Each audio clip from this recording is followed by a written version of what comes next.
Season 4, Sanity or Salvation, Chapter 25. I told you that was a bad idea. Now they're getting suspicious. Irritation came out with growing distress. I thought it'd be good if we got used to staying together. I wasn't trying to make any problems for you. The other voice, timid. The eggshells were tough, but the cracks were undeniable. The silence just made things worse, at least on one end. I couldn't get a hotel, and I just thought, time alone would help us figure out what we were going to say about everything. The words were choppy, the reassuring calm was shaken, not knowing the certain outcome did that. So why couldn't we just stay at your place? The question already knew the answer, but pride for another explanation. I, I, I have a lot to tell my parents already. I just don't want to stress them any more than they're gonna be. We both knew the truth. The relenting defeat in his voice softened her anger. Galen, I care about you, she started. That alone perked him up. I know your parents expect a lot out of you, but they seem like understanding people. You aren't the first person in the world to make a mistake. You don't have a lot of time to explain things, so you have to stop hiding, she said. A sigh followed it. I know, but it's my first year of college. And this isn't just some little mistake. This is... Our lives are going to completely change, Carmela. That was stressed. Yeah, she replied. She quickly spoke up again, not giving him a chance to question further. My advice is you let them know about the suspension first. Before they get too shocked.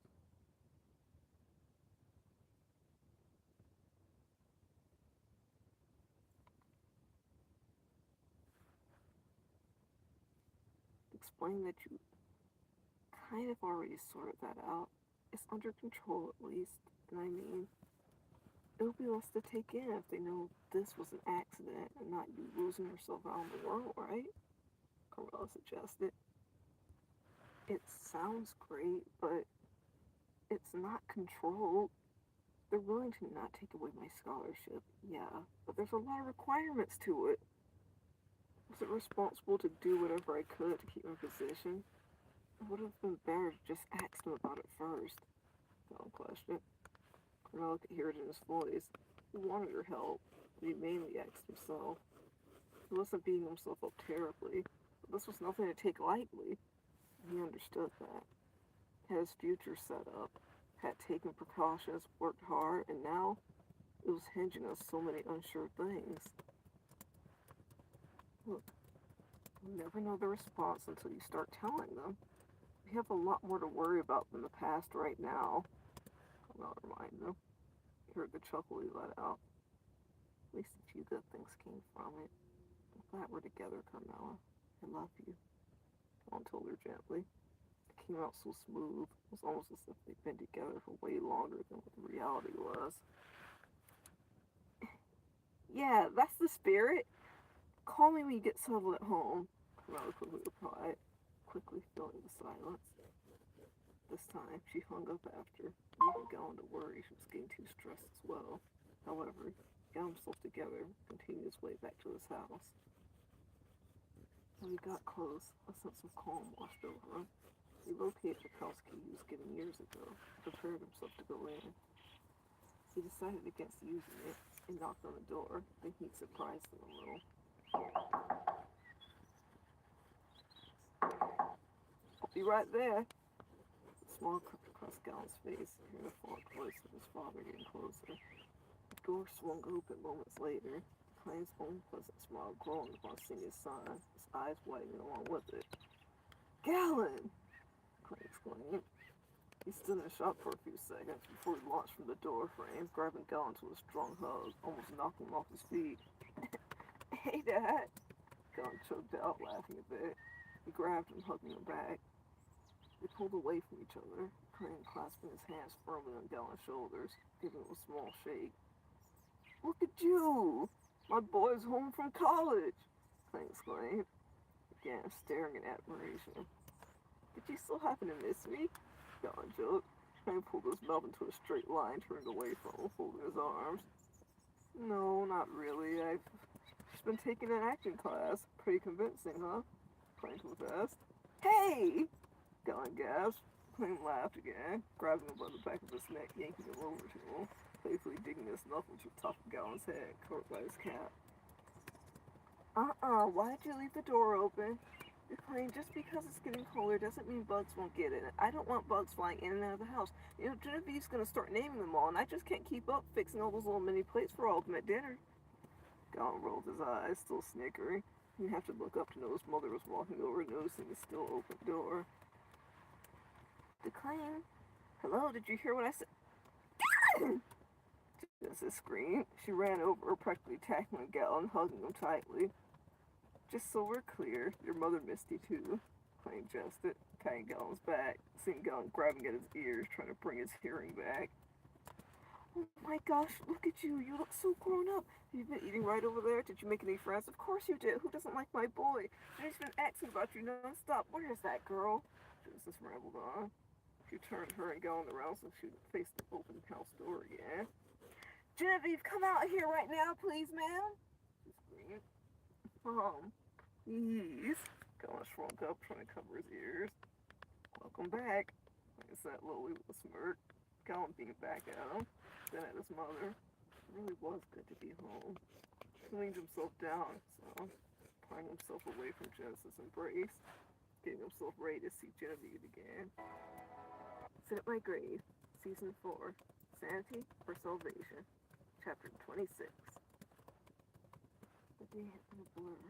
I was strolling and thinking around familiar things, in the home's interior, with scents he missed. Even leaving out that door, old paths he walked before, trees he passed, the look of buildings he grew up around.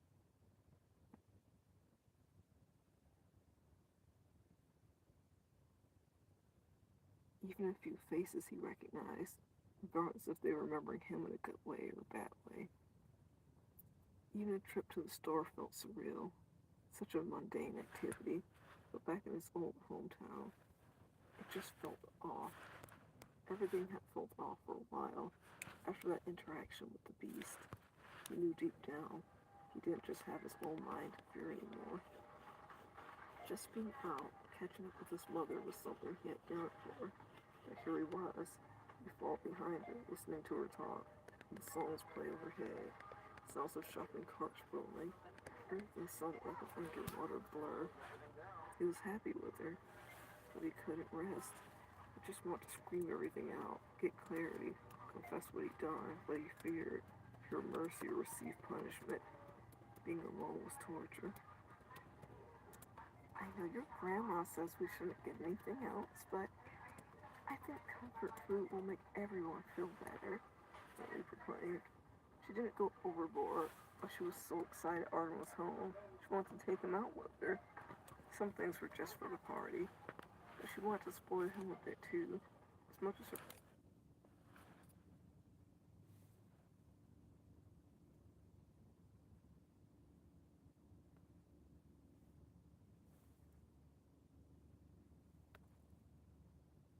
She wanted to spoil him a bit too, as much as her pocketbook will at least. These look good, Aaron said, pointing at a bag of hard butter-infused pretzels. They weren't the big soft ones he was used to, really to, and his mother seemed overjoyed every time he interacted with something. You could tell she was bursting to ask him questions about his time away. She had a lingering look, but she thought he wasn't paying attention. As faded away as they were, she noticed he'd been injured.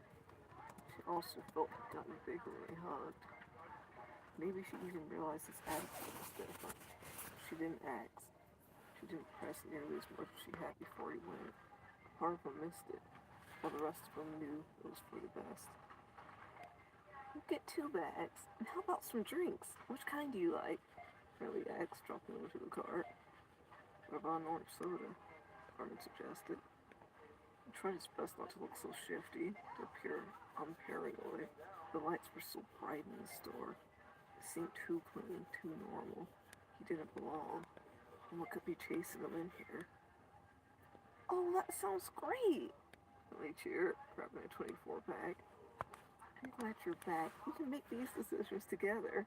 Grandma usually wants that tea and lemonade mix, Riley mentioned, and gave her a mismatched smile, but it quickly went down. He continued to gaze at the items neatly on the shelves, trying to distract himself. I try to get her some when I go out, though. It's the least I could do. I'm just glad I'm able to contribute more. Billy said, smiling with pride as she grabbed Fernand's favorite. New job? Artie modestly questioned, continuing down the aisles with her. Yeah, I'm working at a bar, I told him. She slowed up, feeling Arden's eyes on her. It's not sleazy or anything. It serves food, too. It's not the best, but it's helping a lot. I take 2 shifts there. Really rambled her explanation a bit, a wash of embarrassment flushing over. Immediately, criticism went through his head. At a time, he looked down on people going out or working at bars and places like that. However, he didn't know anyone's stories in those places, and his mother seemed happy with herself for working so hard. Who was he to judge? She'd been getting off fine without his input. That's great. It's hard to keep a job now, Murder said, remembering his own. Billy paused again as the gun to line. Are you proud of your mother? Billy asked in a bit of a teasing manner. Murder glanced at her. He didn't know if she was serious or why it would matter, but yeah, got things back on track, Martin told her. Losing Reed was a big hit to their family, and Riley's divorce just followed that. He'd been scraping by with Ernest's help. Last time he'd seen Riley, she seemed so lost, ready to cry all the time. She stood straighter now. Looking at her, wouldn't have guessed all that he knew of her past. Then again, it wasn't that perceptive anyways, I guess. Riley suddenly hugged him again, tightly, but not too long, concerned with embarrassing him out in public. Thank you, sweetie. I'm proud of you, too, Riley confessed gently. Why? Arnold was scoffed. She didn't know of his horrible actions outside of the home, but he hadn't told her any of his better ones either. We've both been through a lot. We're still here, and we're still trying. Not giving up is something to be proud of, too. Riley's words drilled through, his ingoing internal monologue having silence for a moment.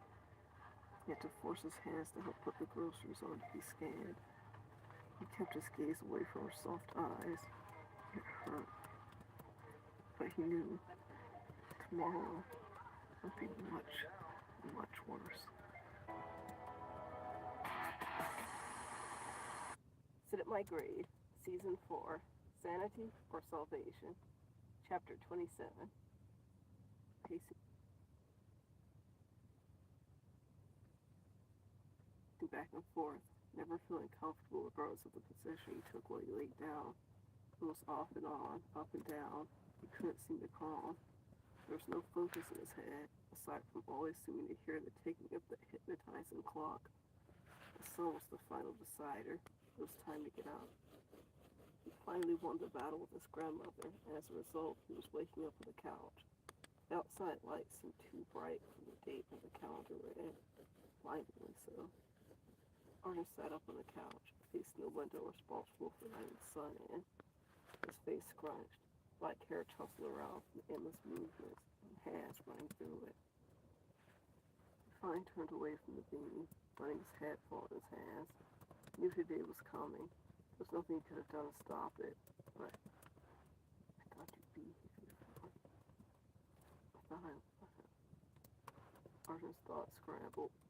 He drug his hands off his face, making them into fists, pressing them deep into the couch's cushion. He sat there with his thoughts for a moment. He could have spent the day together. Now, he would spend it remembering who he used to know. He stood to his feet, dragging himself across the floor.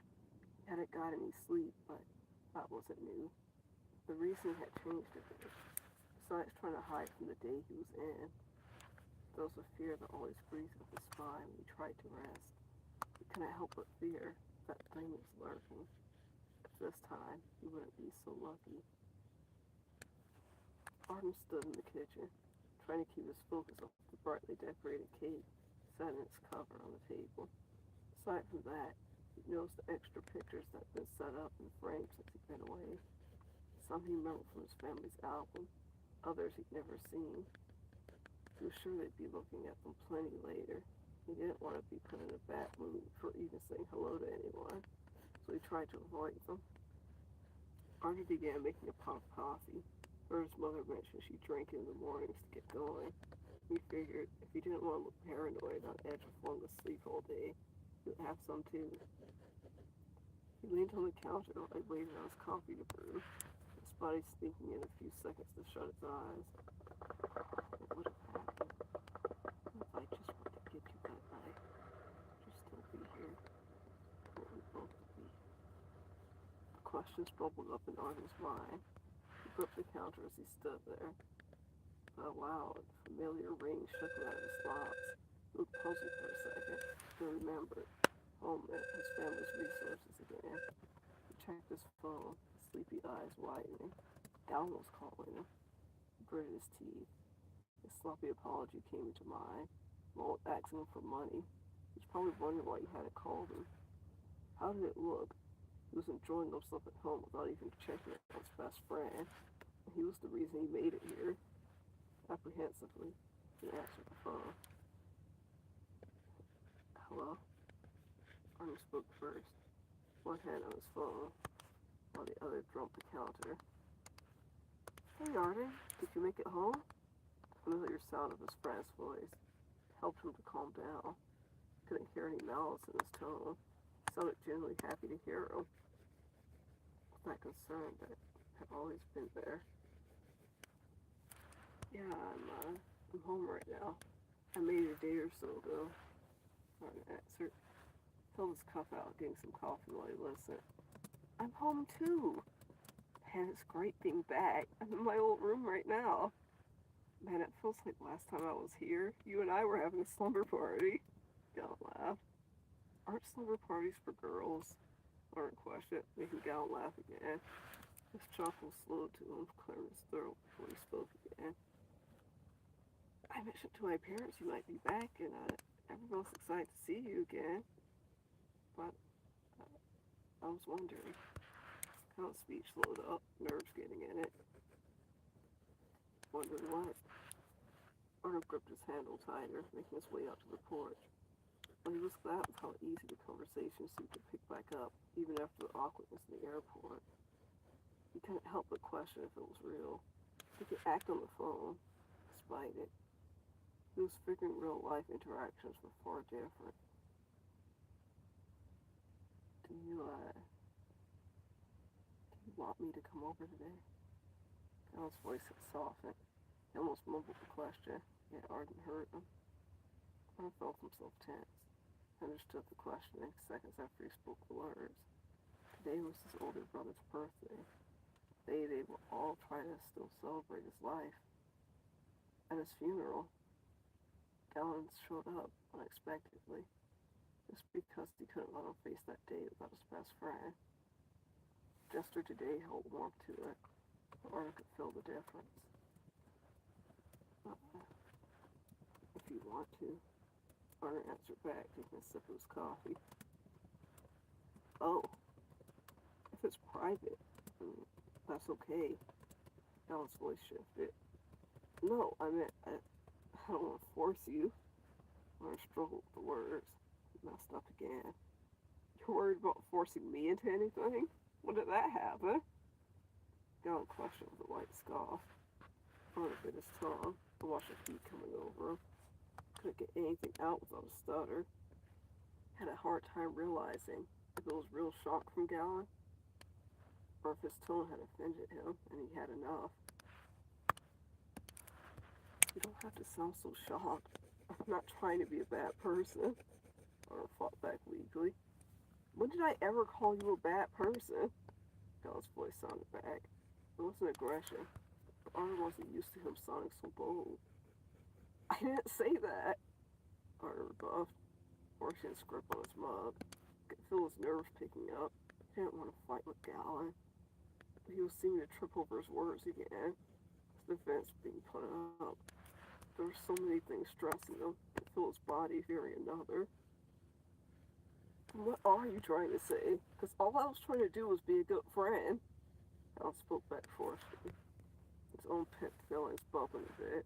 Arn took in a sharp inhale, unable to hide his shock. He wasn't exactly yelling, but Gallon never talked to him like that. I have other things going on, Arden. If you don't want me there, just say so. I can't keep deciphering your feelings for you. Gallon's tone sounded so aggravated, so harsh for him.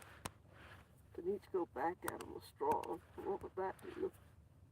I, I want you here, Arden blurted out, letting the lump form in his throat after. Maybe he wouldn't always be able to save their friendship, but at least while he was home for a while, he didn't want to fight, not with anybody. Gallon seemed to be taken back as well. Shuffling was heard on the other line. I'm sorry. Gallon's apology almost came out, but he cleared his throat instead. I'll be there soon, he agreed, his tone quieter, softer. See you then, Arnold weakly answered back before they hung up. Arnold stood in the silence, before taking a long, slow sip of his coffee. He had no idea how today would turn out. He just kept hoping, read, wherever he was, see how badly they were all trying, at least be a little happy for that. Brave, Season 4, Sanity or Salvation, Chapter 28. They really started getting busy with Brinley and Verna. They're out fixing decorations, getting food ready, having Arden help move the furniture around. Two seemed surprised he could even help with it, and while it was still taxing on Arden's body, he was glad with the strength his work on the farm left him with.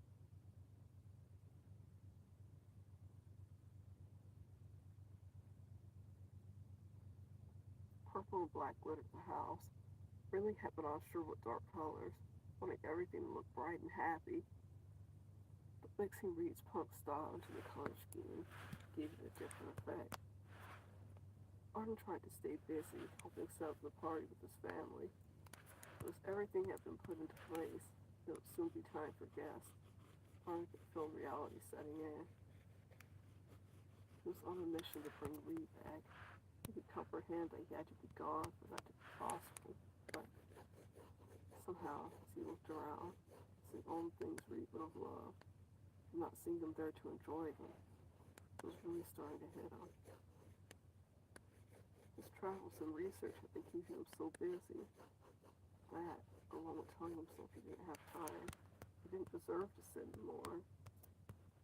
Being here, he felt his humanity creeping up to him slowly. Regardless of what he felt he didn't deserve, couldn't make himself pretend he didn't miss his brother. How long could he force his body into work mode? He'd already aged. Today Reed should too, but he stayed the same, and it was all his fault. Well, what do you think, sweetie? Does it look hunkish enough for your brother? Vera had gotten beside Arda, a smile on her face as she wiped her hands off on a towel. Yeah, I think so, Arda answered, trying to fight the somberness out of his voice.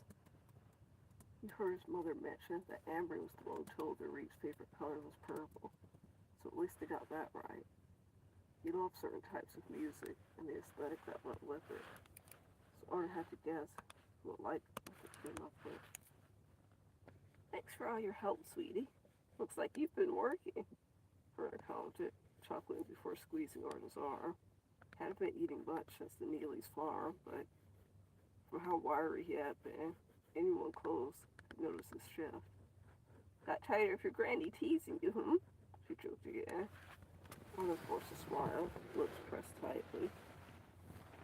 Do you mind if I rest before anyone gets here? Arda asked, keeping his gaze off of her. Sure. Me and your mother are just going to be getting out the albums, Verna told him. She didn't exactly ask, So she left the invitation there for him. Owner just nodded, turned away. Hey, there's no shame in missing him, kiddo. He was great company. Ernest spoke calmly. Ernest walked faltered, but he kept to the bedroom to be alone. He didn't like being up there after the incident, but right then, the only thing he could think of was how heavy he felt. He just wanted to hide from everything. The pillowy mattress gave in to Arden's weight, kept the side of his throat quiet as he laid down, crossed his arms across his stomach, his eyes focused on the ceiling. He could barely hear the muffled movement and talking in the other room, keeping his strength focused on the sound of the heat running. His mouth felt dry. Everything ran through his head, from the start to where he was now. He had lived his life analyzing other people's shortcomings, and now he felt himself drifting through his own. Mistakes and the downright disturbing choices he made had his head swimming. The events swarmed in and out of his mind, one after another. He wouldn't allow himself to rest on just one thing. Was it selfish to lay there like this? Instead of trying to celebrate his brother, was he once again making it about himself? Or was he looking out for everyone else by choosing not to mingle with them? They were hurting, but obviously better off than he was. It was in their eyes. The wounds were on the man, but he left his to fester. The moments he was meant to mourn and heal, he isolated himself in the thorny clutches of grief and guilt. Tying a bow on top of it all, promises that he'd never have to deal with those emotions like everyone else. If he could just bring Reed back. Why go through the pain of missing him? But here he was, listening to his muffled hearty, his body tensing, ears waiting to hear his brother's voice, his laugh, jokes he'd made. All he heard was his name, never his answer. It hurt. Deep pressure sitting in his gut, making him ill. This wasn't supposed to take so long. He wasn't supposed to be here. Hi. I'm so glad you guys could make it, Millie said, grinning. She greeted her guest. Her eyelashes were a bit wet. It was an overwhelming feeling.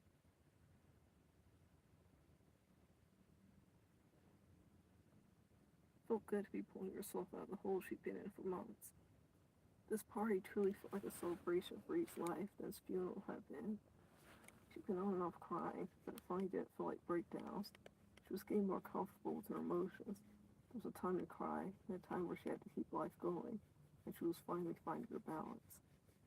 Emery had made her way to the party along with Galen. However, both had very different views on being there. As fun and friendly as Emily and Verna tried to make it, Emery couldn't help but feel awkward being there. She spoke her quick greetings upon arriving, but couldn't seem to keep much conversation aside from that. She brought along with her gifts for the family from her and the bandmates. While they hadn't been able to show up, they still wanted to offer their condolences to the family, saying they had a drink for Reed. Emery eyed the living room. She clicked her teeth, looking over all the decorations set up, along with the pictures everywhere. There was an effort, but it felt so cheap to her. He gave those people his years, and he got balloons he couldn't see, alongside a cake he wouldn't eat. So, how have you been, Emery? Millie asked, hugging her. Busy, Emery replied, giving her a half-hug back. She motivated herself for a long while before coming over, telling herself not to let her emotions run wild. But she'd never been one not to speak her mind. However, she promised herself she would try and be cordial if they could be. I bet. Keeping my baby's band up and running, huh? Ridley prodded with a grin. Yeah, we're preparing our press tour, recording songs. Mary trailed on as she drifted further into the living room. Verna joined them again, along with Galen, who offered to help her put away the presents he and Amory brought over. Why don't we play his music? Verna suggested, clasping her hands together. Mary folded her arms, balling her lips, half listening to the chatter in the room. That sounds fun! I used to hear a lot of it growing up. It's the first time I heard that type of music. Galen chuckled with the memory. Emily's smile didn't reach her eyes as she sighed a bit. Any free time he had, he loved anything to do with music. I wish I'd paid more attention, Emily muttered. did your best. I'm sure raising kids isn't easy, and hey, now's not the time to start feeling guilty. Gal spoke soothingly. Emery's eyes cut over before looking away once more. She agreed internally. It truly wasn't the time to feel guilty. Thank you, honey, Emery said, pausing for a moment. She bit her lip as she struggled with what to say. I don't know yours or Reed's history, but at the end of it, your family. I'm sure he forgives you for any missteps. So how can you blame yourself? Gal spoke up for her. Emily gave up on finding the words and embraced him into a hug. Oh, isn't he just the sweetest? Her acknowledged it with a warm smile. Could have felt guilty years ago. Then maybe it would have made a difference. Letting Reed's forgiveness excuse your behavior is nothing new, Henry muttered. I'm sorry. Did you say something? Lily questioned as she parted away from Gal, wiping at her eyes. Nothing you'd want to hear, Henry sharply spoke back, earning odd looks from Gal and Verna. Yet she didn't bother to acknowledge them, and walked over, going to examine the open photo album. The music, dear. Go on. I want to hear what my grandbaby's been busy with all those years. Verna grabbed Riley's attention back. Oh, okay. Riley happily agreed, going over to turn it on. Excuse me, Cal spoke up, standing by Verna, who had been occupied staring at Amory. Huh? What is it? She questioned, turning towards him. Where's Arden? Cal questioned. Oh, he's up in the main bedroom, Verna answered him. Is he gonna be joining the party? Cal inquired. He knew the day was hard on all of them. He didn't want to pry too much, just in case. As it had been brought to his attention, he apparently did it too much. Well, he's been up there for a while. He'd want to rest before guests got here, but I'm thinking he would just rather be alone. Verna spoke in a hushed tone. Her eyes scanned over the room, giving her daughter a reassuring smile. She turned up Reed's music. Gal watched Verna let out a sigh before turning back to him. Is it okay if I go see him? Gal asked nervously. Verna looked him over, then relented with a shrug. Sure, and if you can, bring them down when you light the candles, okay? Verna suggested with a smile, before giving Gal a firm pat on the shoulder. Yes, ma'am, I'll try. Gal nodded before slipping away. It took his time getting to the room, thinking over what he'd say when he got there. He and Arden. Things used to be so simple. At least, they appeared that way to his young eyes. He hardly remembered them not being friends, but now, as he'd grown, he'd see their old moments in a new light. He didn't think Arden Adler was horrible. He'd been raised to give everyone the benefit of the doubt. His best friend had really tested that for stages of their lives.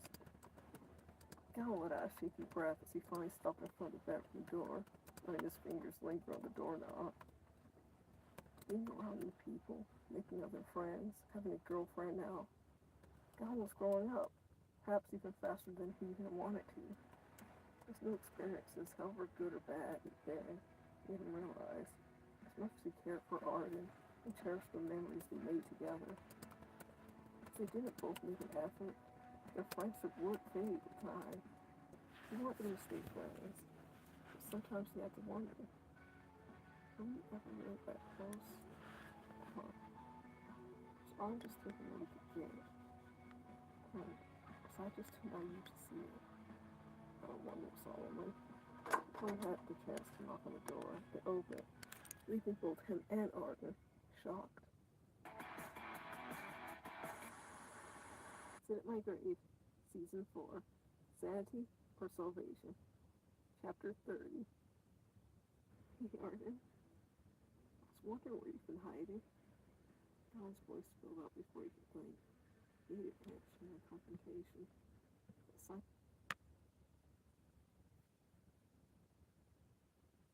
Emily scolded himself for sounding over-eager like usual. Arden didn't respond right away, causing Gal to adjust his stance, shoulders tightening as he attempted to stand straighter. Arden continued to stare. He dug his hands into his pockets, slowly clearing his throat before he finally said anything. I fell asleep in here, Arden responded. Austin's own world was more accurate. However, Arden accepted the liar he was. He bit harshly into his lip as the silence washed over again.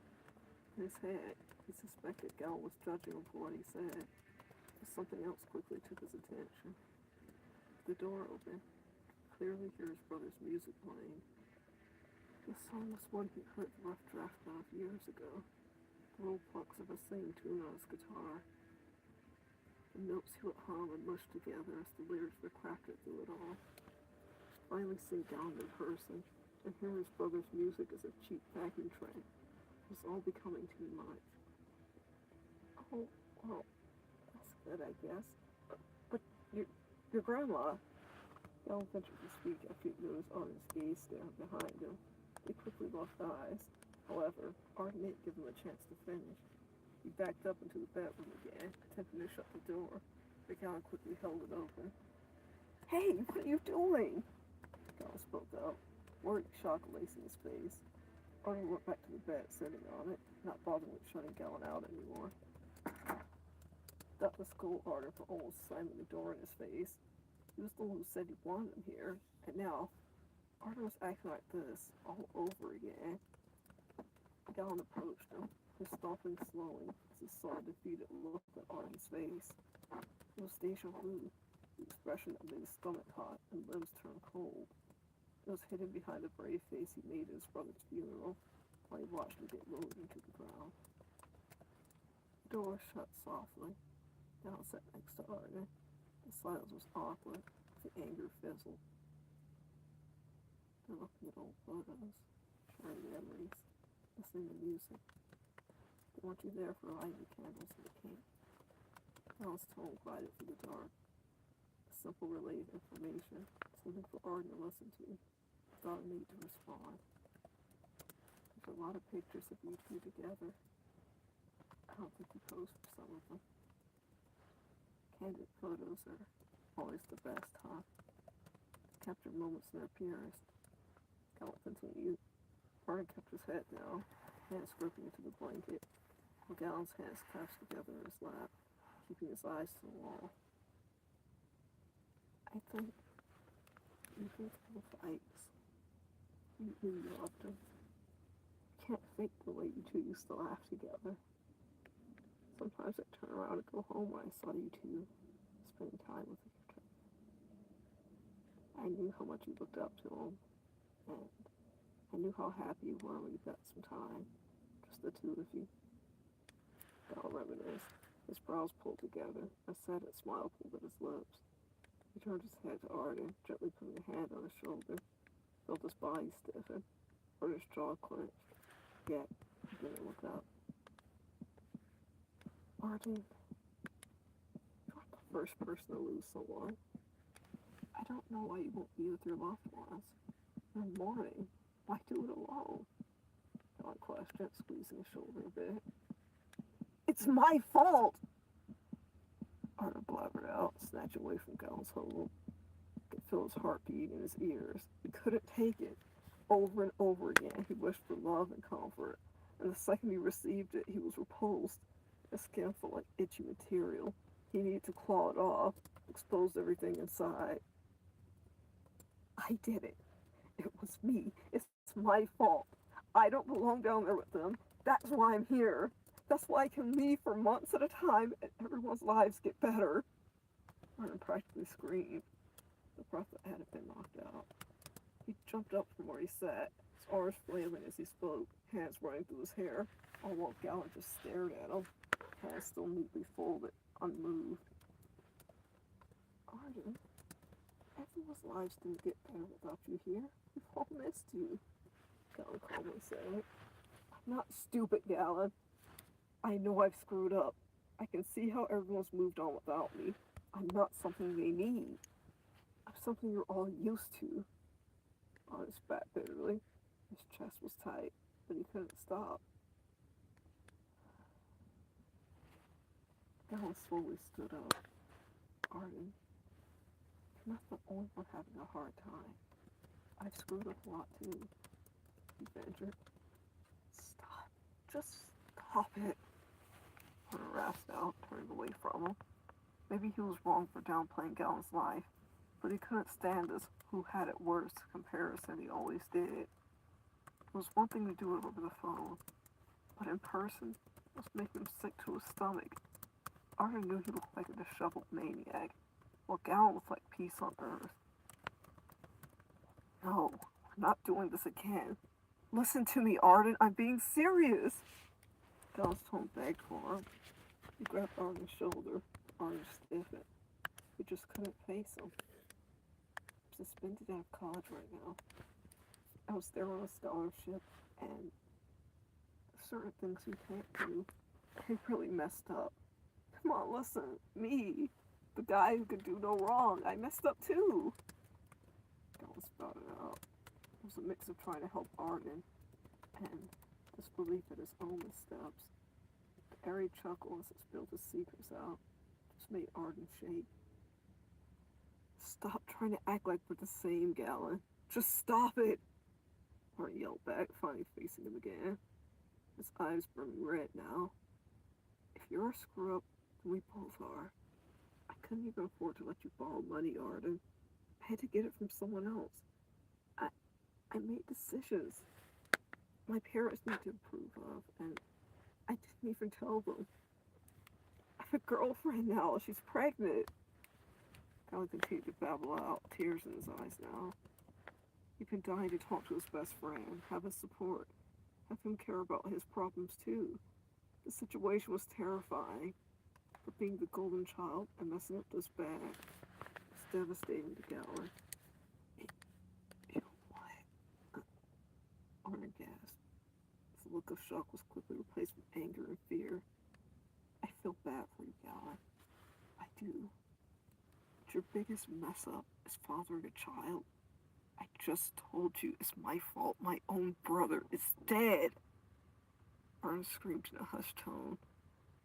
He didn't want to dismiss Gallon like he had before.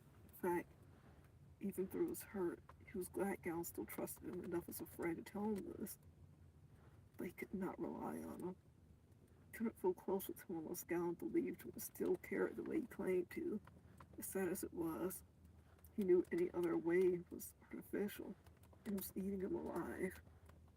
Arden, would you just stop it? Gallon finally shouted back.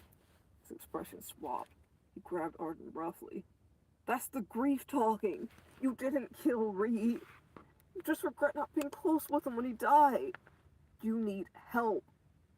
Gallon urged her. I know what I did. Arden shouted back with a hurt disbelief. He breathed hard, moving back from Gallon. It was one thing to lie and hide things. It was a whole different pain to scream the truth and still be looked at like this.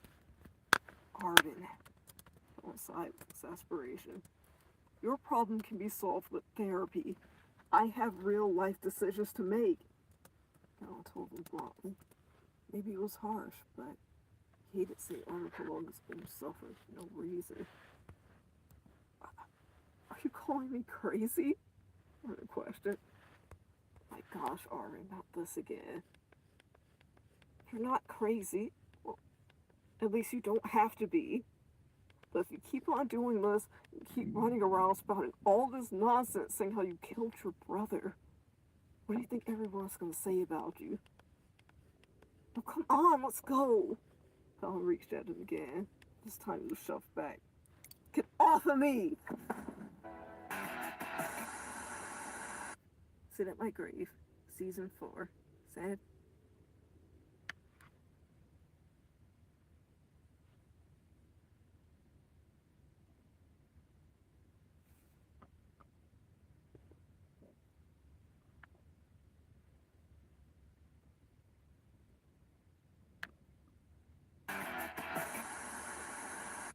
Sit at My Grave, Season 4.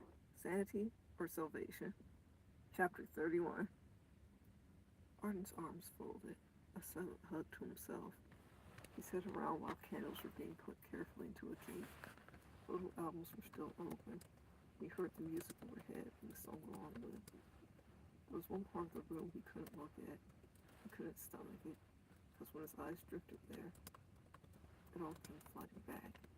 A shocked expression that melted into pain. He could swear he saw pain and disappointment that overtook the frustration. You poor little thing. The words he was yelling before that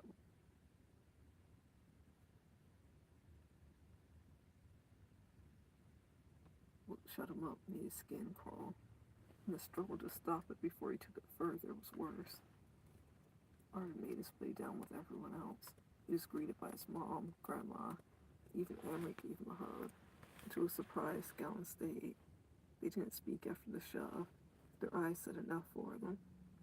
Arden didn't know if Gowan was just giving up on him little by little, or if he would just pity him till his life swept him away. Now he stared down at the pictures, waiting to sing happy birthday to his brother. He felt empty. There was no use saying it out loud. Clearly he was alone. It was his fault, and no one would ever know his past and genuinely want him in their lives. How could they possibly rescue him if he was the ward to his own prison? And they stood back after lighting the last candle. The lights were off, save for the gentle glow of fire. Soon, all joined in singing together. Hardly anyone dared to look at each other during it. Arden's weight shifted as he felt his mother wrap her arms around him, snuggling him close, while she lifted her shaky voice up, singing louder. Arden gingerly put his arm around her too, trying to focus his eyes on anything else in the room. His desperate gaze fell on Reed's guitar, left in the corner of the room. The music seemed to fog out in Arden's ears. He slowly bit down to his lip.